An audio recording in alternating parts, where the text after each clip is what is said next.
very much appreciate that. Thank you so much.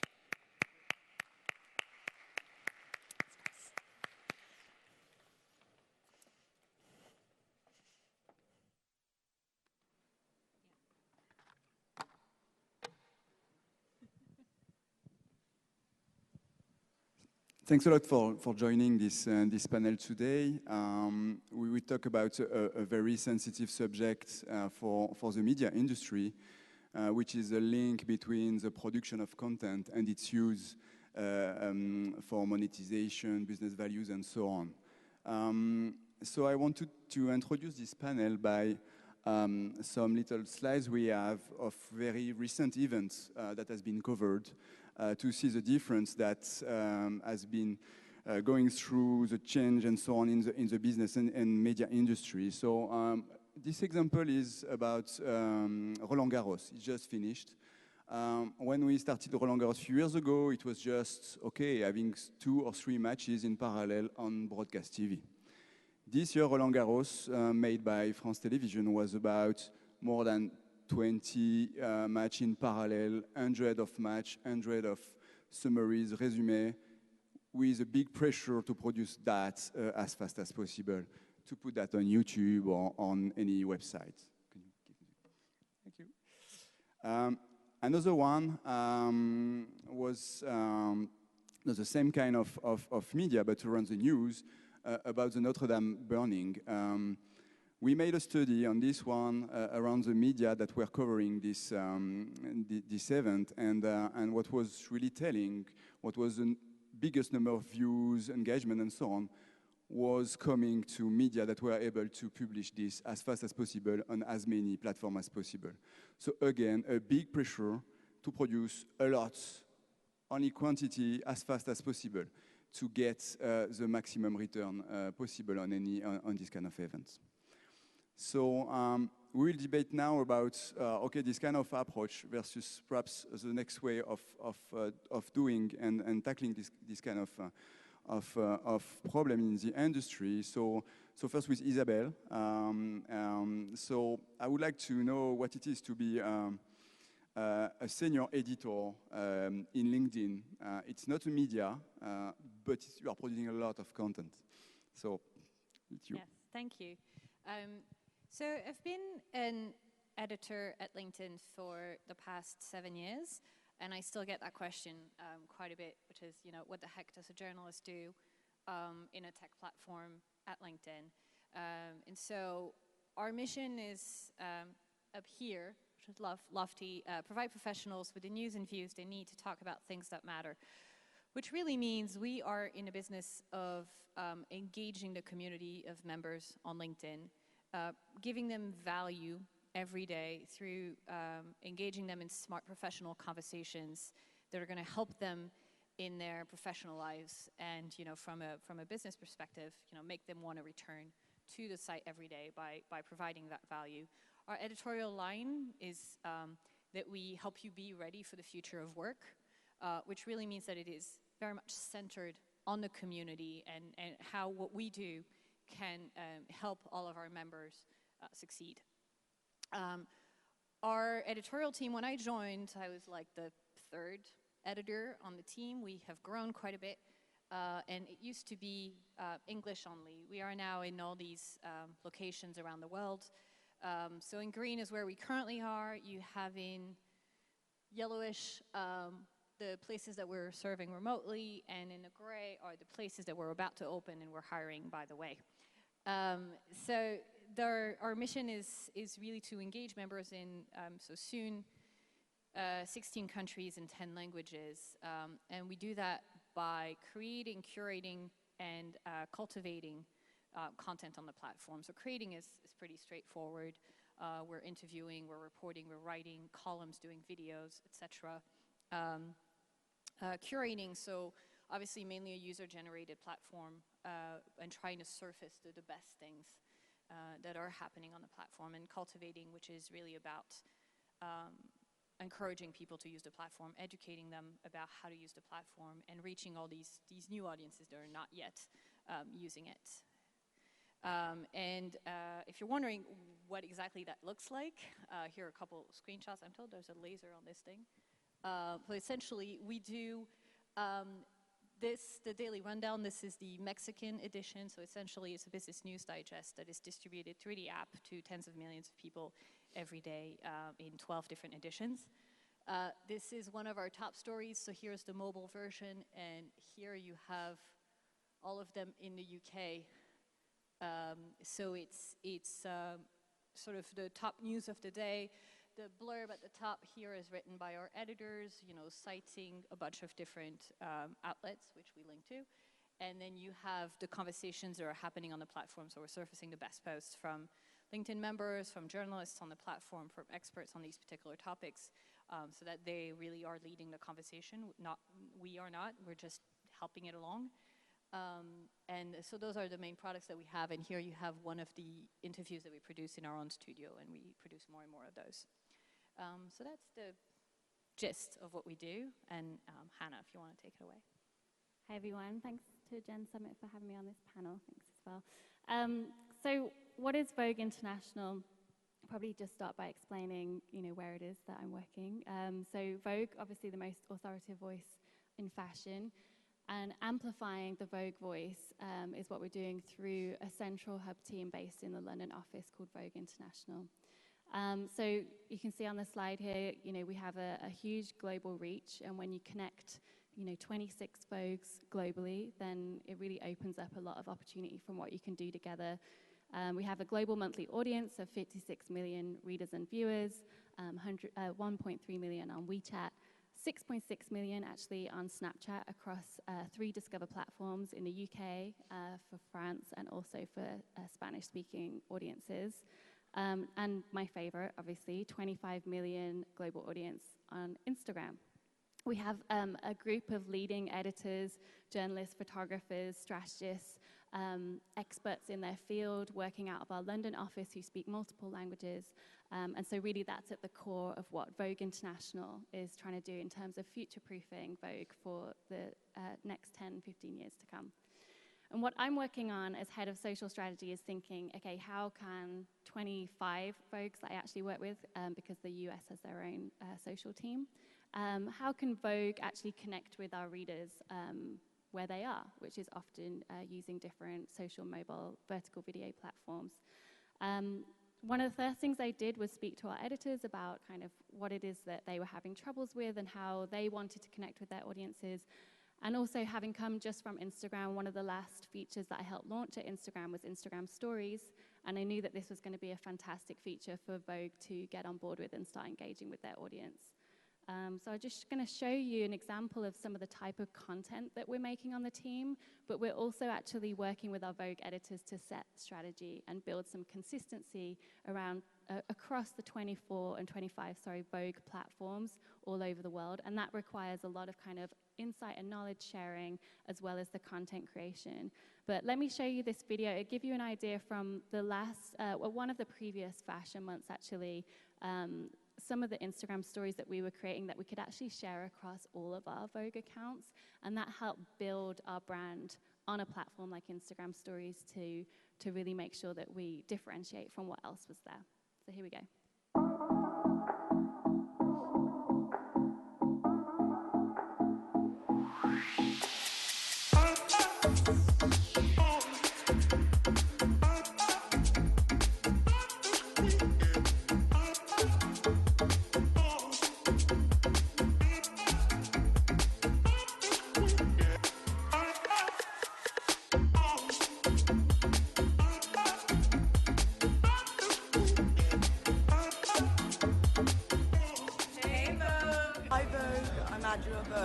Hi Vogue, I'm Edie Campbell and we are backstage at Burberry. Tonight is Fun Fair in London. We are here at the Mulberry Show. We're backstage at, gosh darn it, I was about to say we're backstage at Vogue.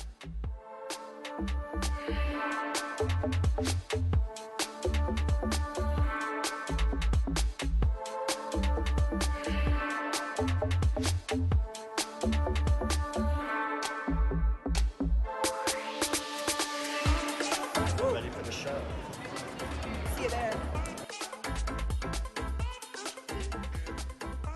was just a taster of some of the Instagram story content we create across multiple Vogue channels. And if you were in the Instagram session earlier, you'll see that we employ a lot of their best practice. We actually came up with some of the templates for how to tell and share great stories on Instagram. And that was partly having, just come from there, had some great insight into what makes a great Instagram story, which we might get into later. And the second example I wanted to show you, which kind of gets into the crux of what we're talking about today, which is community, is a fairly recent project that I launched a year ago in May 2018. How many people in the audience follow the Instagram account Vogue? Just straight up at Vogue. Well, I can see one, two, a couple. Oh, that's good. So it only launched a year ago, and it has a great account handle because it's just the word Vogue, which is fantastic real estate. But essentially, there was a lot we could have done in that space. And coming from Instagram again, I wanted to make sure that Vogue was connecting with our communities in a way that was going to make sure we have a longevity of brand for the future. And one of the things I felt like we could do a better job at is actually giving our community a platform for themselves.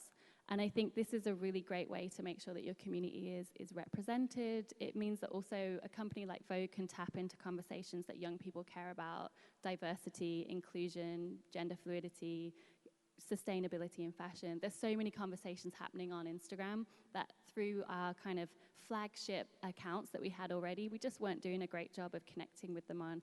So this is quite revolutionary for Vogue in that we put a different community member essentially on the cover every week. It's in a kind of takeover format, and it allows our community to feel represented and tell their story, which is something I feel really passionate about and has been a thread throughout my career. So I'm going to show you a quick clip. This is made up of stories that our community have sent to us about what they think Vogue can be and why they think their story is important. Hi guys, I'm Renata Brasil.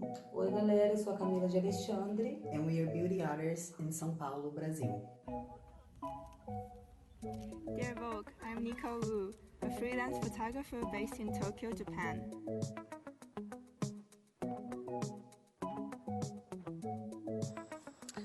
Vogue's really cool because it's a platform to connect us all. Ciao Vogue, mi chiamo Carlotta Taba, sono una stylist e lavoro a Milano. It's important for me to share my story because everyone needs to know that it's cool to be different. Vogue can be diverse, inclusive, and without borders.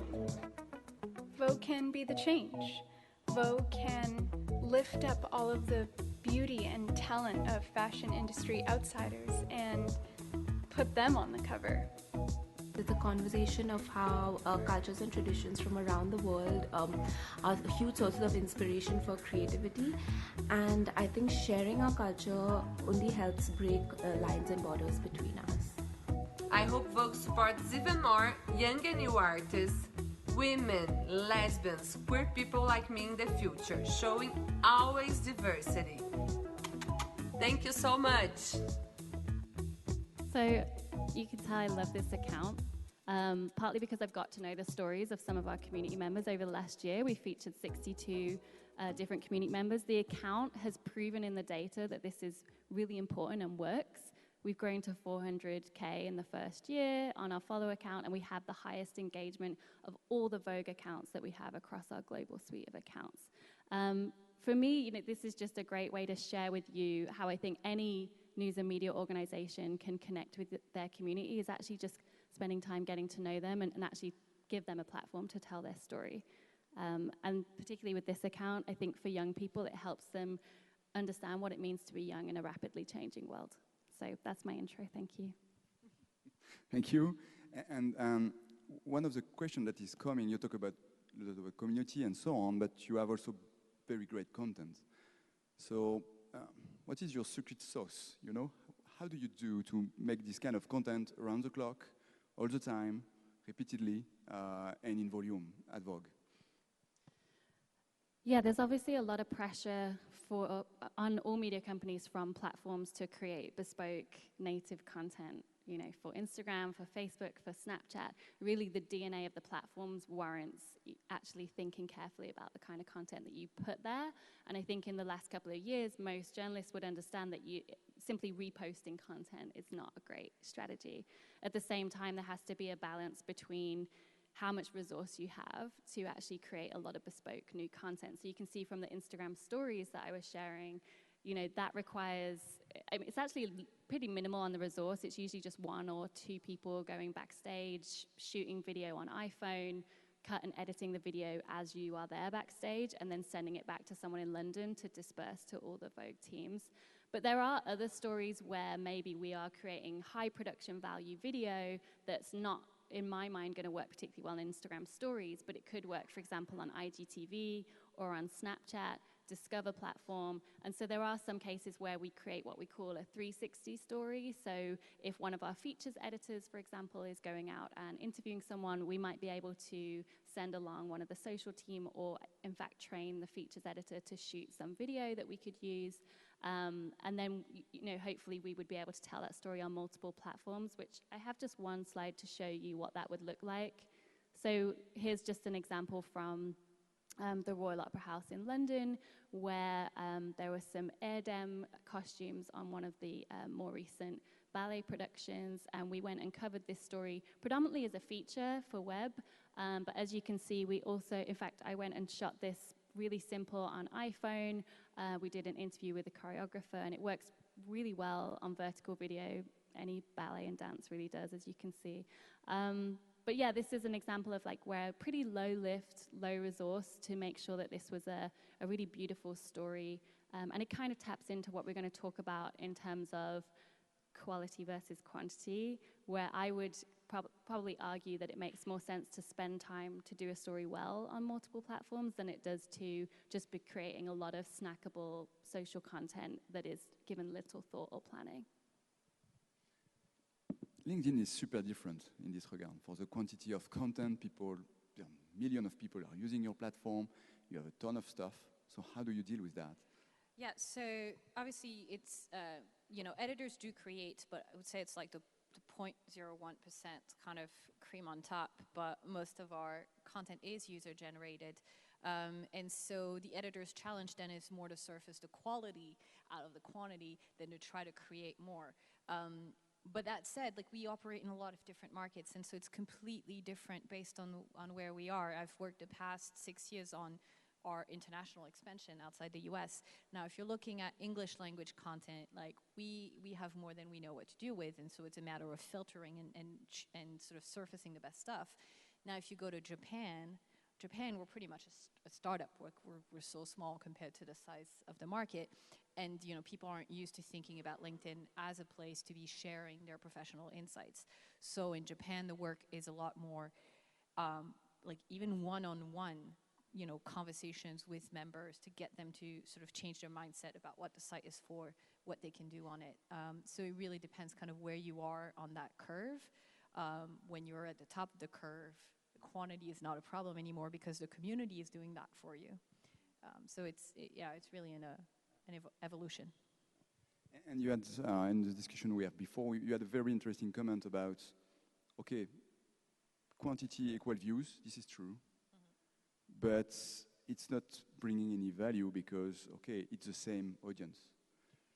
Yes, so quantity alone, if you're engaging the same audience again and again and again, you know, isn't necessarily helpful.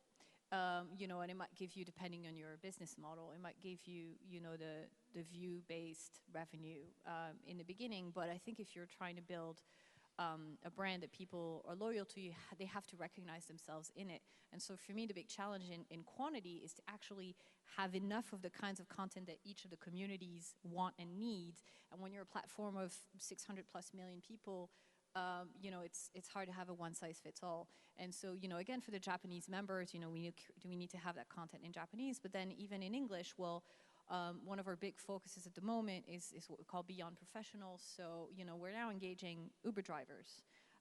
for instance, there's a huge community of Uber drivers who talk about the reality of how they grow their business and like what's the calculus like that they do in their head between like, okay, gas is this much and here are the hours that I need to drive, and it's fascinating. And that's, you know, content that we need to have more of. So it's always like, okay, which communities are we not serving? And I'm very focused in thinking about how we diversify the audiences that we're talking to, you know, whether that's women, whether that's migrant workers, you know, diverse communities. We have this huge campaign out on LinkedIn right now for Pride Month, and it's been amazing to see people talk about gender identity and sexuality in work and how coming out has impacted their careers.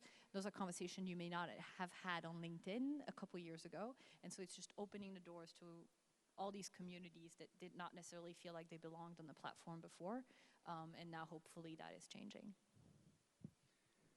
So I'm an engineer, and quality I understand, I can measure it. For quality, quantity I can measure. Quality, I don't know how to measure that. So you talk about a lot about quality and so on. So what is the take of Vogue to say that this content is of good quality for Vogue? Yeah, I mean, we were talking earlier, and I think there is a requirement for news and media companies to think and change what good looks like. You know, I showed you some slides, and I had some really impressive numbers on them. And actually, you know, even on Instagram, we say how many, you know, look at how many followers someone has, and we get all really starry-eyed about that. But for me, the engagement metrics are really what we should be looking at. And so we, you know, for Instagram, we measure engagement, which is likes and comments. I hope that will also start to include video views and saves and other interactions with our stories so that we can really understand engagement.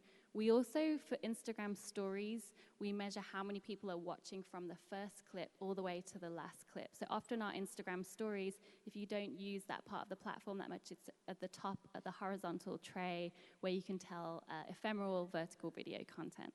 And we measure how many people are watching the first video right the way through to, say, video 8 if you have an 8-video story. And that's a real sign of engagement because we found that 3 out of 4 people are actually watching, you know, from the beginning to the end. So for me, that is a really good, you know, barometer, essentially, to find out how much are people engaging with this content, and if not, do we need to change our strategy? How else can we tell our stories in a way that people care? So yeah, the first thing is looking at engagement metrics. We also talked a little bit about more qualitative metrics. So, you know, we also look at comments and likes and comments, but it's not just how many, because as you all know, if you're in the heat of a big PR story, you might get 100 comments, but they might all be really negative. And so it's really important for us to look at those comments and say, you know, if someone comes back and writes a comment on one of the Vogue accounts saying, this is exactly what Vogue should be doing, I feel represented, this is telling and sharing my story, thank you Vogue for, you know, being part of that for me. For me, that comment is, you know, 10 times more powerful than, you know, 100 comments saying like for like or follow for follow or, you know, can I be a model? So I think, yeah, it's really up to us as people who are, you know, sitting in the media industry and able to say what the metrics are, to say, yeah, no, we really care about engagement much more than we do about growth. And growth is important, sorry for cutting us, but probably much more than follower count, for example. So for us, the gold standard is active communities. So, you know, you really have a successful, you know, piece of content. I hate that word, but that's the word we have. When people start talking to each other. You know, as editors, we don't want them talking to us. We want them talking to each other. And we want to have these communities, you know, whether that's Uber drivers or you know, Japanese members in, you know, whatever industry. We want them really active where they're giving and getting help from each other, where they're engaging with the content in a deep way. So we're looking, you know, for people who are consuming the content, you'd be looking at, you know, are they commenting? Are they really actively engaging in the conversation? For creators, we're going to be looking at, are they getting a response when they're creating? Is the community giving them something back? Which in the end means that they, you know, feel like they belong and they have a community that they want to return to on the platform.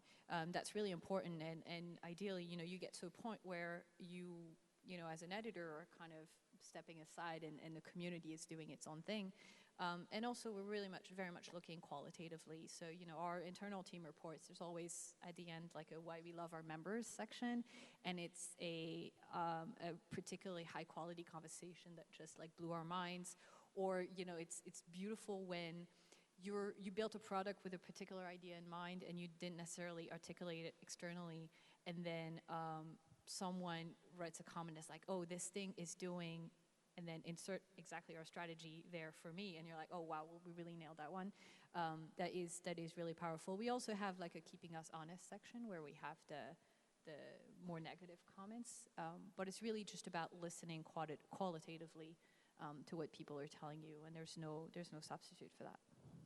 And how is it related to the business value of LinkedIn? LinkedIn is not a media. The business model is different and so on, but how this content strategy is linked to what LinkedIn want to achieve? It's really about delivering value long term, right? It's how you build a loyal audience. I think that's true for everyone here. Like I used to work in newspapers, right? And how do you become, you know, that outlet that, you know, the digital news report was telling us that people only subscribe to one thing. Like, how do you become that one thing that people will subscribe to? It's, you know, it's about building a brand that people rely on to deliver value every single day. And I think if you have that value on a daily basis that people can trust and rely on, I don't know, maybe that's a bit naive of me, but to me that's what creates business value, is when you create customer value, right? That's the No, it's exactly what I was brought on and tasked with, was, okay, Hannah, how can we future-proof our brand for the next 10, 15 years? And, you know, I quickly, you know, realized, especially in a highly saturated platform such as Instagram, or, you know, in the world of social media, or in fact just the information world that we live in, it's very easy to get lost in the noise. And I think, you know, for examples at fashion shows, you know, so you have a lot of editors sat on the front row of a fashion show, and everyone has their phones out. If you've never been before, literally everyone has their phones out, and they're all taking content of the exact same 5 minutes during the fashion show where everyone walks out. And, you know, for Vogue, what is the best of Vogue that we can give for a platform that works for Instagram in terms of the Instagram DNA? And that's where I wanted to find that sweet spot. And it wasn't in, you know, taking and sharing the exact same content. So a lot more of it was about, you know, could we do exclusive backstage, something that works for our community that they wouldn't get elsewhere? But essentially, you know, that being able to keep that brand afloat by differentiating it from other brands is what help the business in the long term. Of course, we do other things, like, for example, we sell pre and mid-roll ads on some of our, you know, vertical video content on Snapchat and YouTube, and some of the markets also bake in, you know, Instagram branded content with their commercial contracts, and so that comes out of the commercial arm of the company. But I think also there's just a lot to be done around brand awareness and brand development that will actually help future-proof the brand for the future. So you started us off with the Notre Dame example. And I thought that was really interesting because obviously, you know, as we were talking about before, the people who had the videos from Notre Dame first, like, got all the views, and so obviously they got that short-term revenue if they're advertising based and views based, which obviously, like, we know is of value to publishers today that are struggling. But, like, who among us remembers what site they went on to see the Notre Dame, like, videos? Like, that's not a differentiator that's going to create community and loyalty. It's something else, which I understand is of value, and I'm speaking here from a place of incredible privilege, working in an editorial team that is not responsible for revenue. Like, our business model is somewhere else, and, you know, I lived through newspaper layoffs, so I know very much the reality of that. But ultimately, yeah, the sort of the business value long term is in that differentiation, you know, rather than like 20 outlets having a Game of Thrones recap. And I think that's where the point about the measures need to be changing comes back in. You know, I just don't think that it's greatly sustainable for us to keep chasing bigger, more numbers, and actually forget, you know, what is the value of what we're doing, what is meaningful, what is resonating with people. So yeah, we definitely wouldn't be chasing those numbers in that way at Vogue, for sure. And so you talked too about the diversity of the content and how to reach the community and so on. But how do you handle this issue of personalization of the content? You have a lot of content, a lot of data. How do you do that? So we've had an editorial team for 8 years, and we've always operated under the belief that you needed to have both personalization and serendipity, both algorithms and editors, and so we've had editors at LinkedIn for 8 years. So algorithms, bring you that level of personalization, based on your location, your industry, your social network. Algorithms are able to say what you're more likely to care about and to engage with. Editors give you what we do not yet know that you care about, but because of that golden gut, that spidey sense of being an editor, we know is going to matter because of where the world is going and the trends that we're seeing, and because we are trying very much to kind of burst those bubbles that we all live in, and sort of broaden the conversation. So you'll have the industry specific, but for instance, the Business News Digest that we send is, everyone in the country is pretty much going to get the same, and so you're able to have those conversations cross industries. So an example, recently I've been thinking about how can we engage a professional or business audience around climate change. All our businesses have an incredible impact on the planet. How can we have these professionals thinking about that and how we can do better? And I was thinking, it's a shame we don't have more climate change content. I don't see much of it. And I started speaking to climate change experts and people working in sustainability, and are like, what are you talking about? My LinkedIn feed is 100% climate change. And I'm like, well, of course, because everyone you work with and all of your connections, that's all they share. And all my connections share is tech and media news. So how do we, connect those bubbles so that I see a little bit more about climate change, and perhaps, they see a little bit more about the challenges of the media industry, because there are the topics like that I think cross those borders, and things that industries can learn from each other and communities can learn from each other. Yeah, I definitely throughout my career have seen this, I guess, a type of behavior where we often, as journalists, expect that our own use of social platforms is exactly how everyone else uses them. And that's just quite frankly not the case. And until you dive in and discover communities that you never knew existed around, bike racing or stilt rope, high rope walking. And there's incredible communities on Instagram that I'm sure that you're part of as part of your, interest areas. But yeah, for me, we personalize in a way at Vogue using the different country accounts that we have. So they will often share content that's, relative to their culture and their area. But for the Vogue account that I shared with you guys in the intro is probably the best example for me, of how to do a community engagement, in terms of we are finding stories that we wouldn't normally find or be able to tell, of unheard voices, and letting them share their story in a way that their communities then feel really represented. And often we'll find that a whole swathes of community, from when we featured the makeup artist in Brazil or a photographer from Lagos, they will bring on their communities that then discover Vogue, who we would never been able to connect with before. So before the questions, just final words for you. Everything is about handling the community, from what I've understood.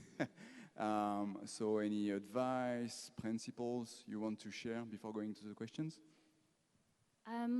Tell their stories. I think, allowing people to have your platform. I think journalists, of course, we're telling people's stories. I've grown up as a reporter. I know exactly that that's what we're doing as storytellers. But what I mean when I say tell their stories is hand over your platform to your readers. Give them a space to share their own story and their content. And there will be a little bit of having to relinquish control in that sense. But of course, we're curating. We're able to do copy edits still and make things still look beautiful and make sure they're good stories. But yeah, making sure that you're listening to your readers, finding out how you can give them more of a platform, and planning, which is the least sexy word ever. But it does take a lot of good planning and pre-production to do this well. And I think, especially in the world of social media, a lot of journalists I've seen just don't take the time to plan the content. So I think listen. listen is the main one. I think we rack our brains to figure out what do our audiences want, and sometimes we just forget to ask them. And I think, and I understand like the time pressures on newsrooms today are such that it's like really hard to do that. There's some interesting innovations happening, whether that's the think-ins at Tortoise or the membership-based outlets that are doing that and putting the community as part of their journalism. I like to think about it as like the old-fashioned, pyramid with the journalist on top, kind of broadcasting down to the audience, and now you have the journalists in the middle, not as in that they're central, but they're in the midst of everything that's going on, and they're helping build those connections. And people talk not just us talking to them, but them talking to us, and mainly them talking to each other. So I think listening and agreeing to be a little bit more in the background is important. So it will be time to listen. Yes, let's. So any question from the audience on all the subject we've covered?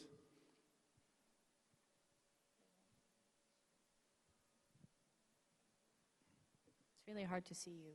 Yes. Hello, it's Jane from Reuters. You've both mentioned, specific communities. Are you incentivizing people to build their own communities for either of your companies? And if so, do you have any tips about how to actually use that ripple effect of? Do you mean the staff to build their community? It could be either staff or indeed users who come on, and then you actually incentivize them to bring in their friends and their family or their business contacts or whatever to start creating new communities. Are either of you playing with that sort of incentivization piece on community building? Certainly, for example, you can imagine with Vogue that the editors-in-chief themselves have incredible kind of influence and following. And so I've always argued that is just, if anything, a great benefit to what we call the company accounts, so like the company branded accounts. And there is a nice kind of overlap between the two. In terms of incentives, you're talking like monetary incentives or? No, I guess just as you're showing the Instagram stories, you're getting people to create content, and presumably then they're telling their friends to start creating content. So you're kind of having this extra ripple effect. It seems to me that we have a conversation here which is very much about a one-to-one relationship. So, please will you, one person, subscribe and love my brand?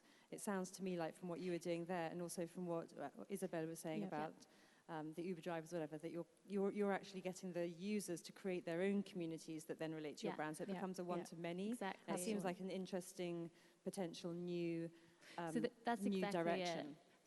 The community members that we feature, they often, off their own back, we don't ask them to, are sharing that they've been featured on Vogue, and then that brings a lot of their communities over to us. In the same way, we give back in that we follow them, we check in with them, we invite them to events, we build it. So they basically become like part of our community, and they become advocates. But certainly, it is that ripple effect that we're interested in that spreads this kind of social capital and goodwill, hopefully throughout the world.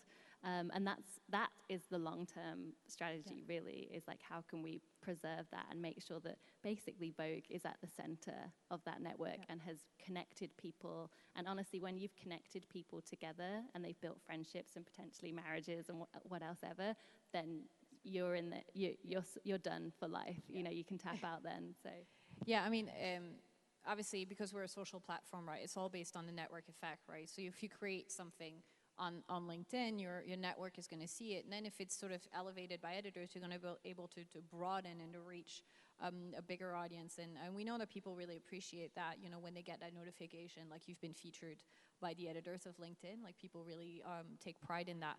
But we're seeing the community grow in ways that we're not controlling at all, which is wonderful. When we really, like the creators on LinkedIn are an incredibly active and earnest community. They started a couple years ago, completely out of our control, this thing called LinkedIn Local, which is they now have chapters all over the world where they meet up in person. And those are like huge fans, but not of the company. They're fans of the community. It's not about us. It's about all the people that they've been meeting on the network. And we're stepping back. We're so happy that they're finding that value, and like we're not involved at all. A few of us have attended as like curiosity and just to get the feedback of like what they want from us as creators, but it's been really, really amazing to see, and they all obviously bring their own communities to it. We have time for the last one, I think.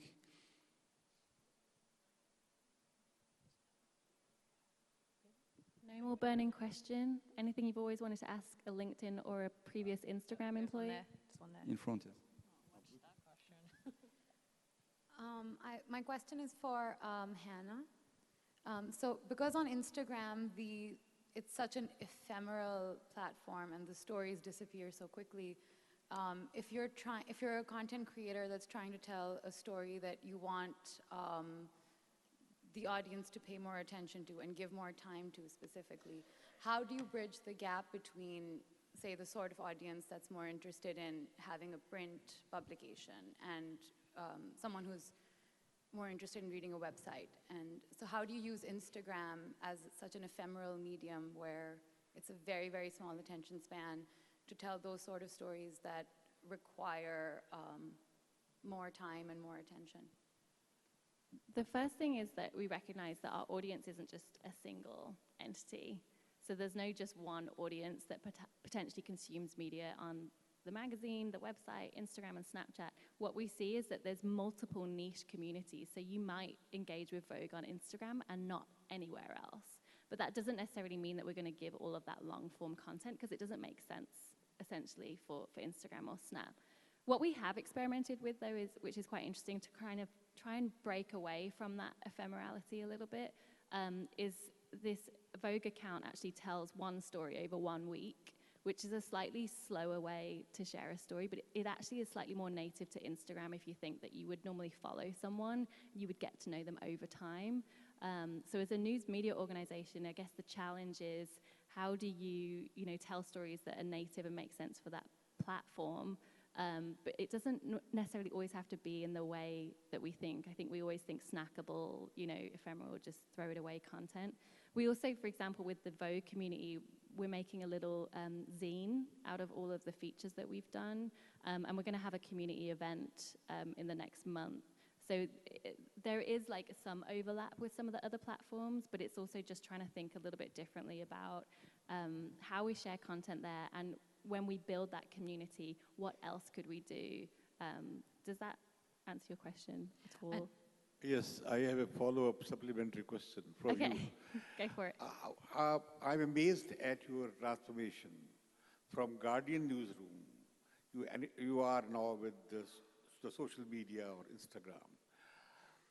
What are the essentials of this kind of transformation from a print media, Guardian type, serious, traditional print media to this kind of swift social media? The kind of transformation you have passed through, that is quite amazing for me.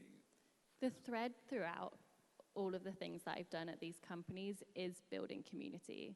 So The Guardian was one of the first to launch Commenters 3, which is a website where readers could engage through comments, and I was integral in the newsroom to help journalists how to figure out how to connect with the readers. So even it doesn't matter whether it's news, it doesn't matter if it's on LinkedIn on a different platform. Really, if you can tap in to find out how you build and engage communities, it doesn't matter if you're a brand or a news media. I'm interested in news media because I care about this industry and I want to help us grow. But I could definitely go and work with a brand and also help them grow community, because it's the same kind of special ingredients. I think if I may, sorry, there's an extra minute there on the clock. I mean, we both have careers that are like, I started as a foreign correspondent, and then I was at Le Figaro, and then I ended up at LinkedIn, like completely different. And I think that's just a lot of what our careers look like increasingly in media, and especially if you have another like 30, 35 years of work ahead of you, is just being curious and constantly, as long as you work for values that you believe in, like being willing to change. Thanks a lot. That was a great panel, great discussion. Thank you, everyone. Thank you so much. Thank you, ladies. Thomas, Isabel, Hannah, thank you so much. That was really interesting.